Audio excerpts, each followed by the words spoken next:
Hi everyone! For today's video, I just wanna share my morning routine.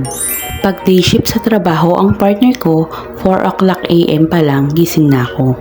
Para magluto at mag-prepare ng babaunin ng partner ko para sa trabaho. And syempre, pagkagising, anong unang gagawin? Syempre, magsisipilyo. Para naman pag humalik yung partner ko mamaya bago umalis, hindi naman amoy imburnal yung bunganga ko, no? Syempre, after magsipilyo, maghihilamos malamang para naman pag gising ng partner ko, maganda ang bubungad sa kanya, hindi umaga pa lang mukha na akong tsaka. And, eto na nga ang kwento. After kong mag-freshen up, magsasaing na ako. Marami na akong sinasaing para kasama na rin yung pagkain namin hanggang lunch para tipid-tipid sa kuryente, no? Pero sa tubig dyan, hindi ka nagtitipid. Maraming pambayad yarn? Hala, hindi! And dyan, nilalagyan ko ng suka para less Spanish yung kanin, ba? Diba? Kasi maaga kong sinaing, tapos tanghali pa kakainin ng partner ko.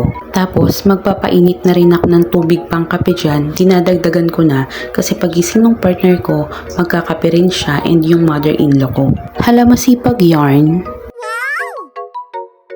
Habang hinihintay ko nga yung oras para gisingin yung partner ko, nagkakape muna ako and tulala-tulala muna ang person dyan.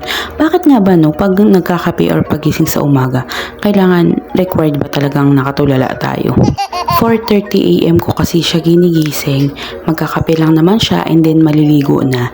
Hindi kasi siya nag-aalmusal ever since nagkakilala kami, hindi talaga siya nag-aalmusal. Lah, kumakaway pa yan siya. Sa mga oras na to, gising na yung partner ko, kaya magpe-prepare na ako ng babaunin niya and yan lang na may request niya, itlog and then yung sardinas na fried sardine siya.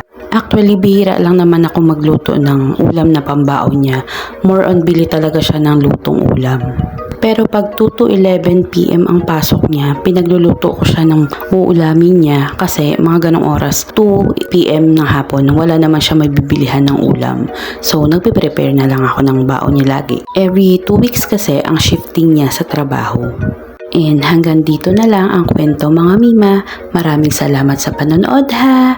Bye-bye! Hep sa mga nainggit sa kiss dyan. Sorry naman, ganito kaaga?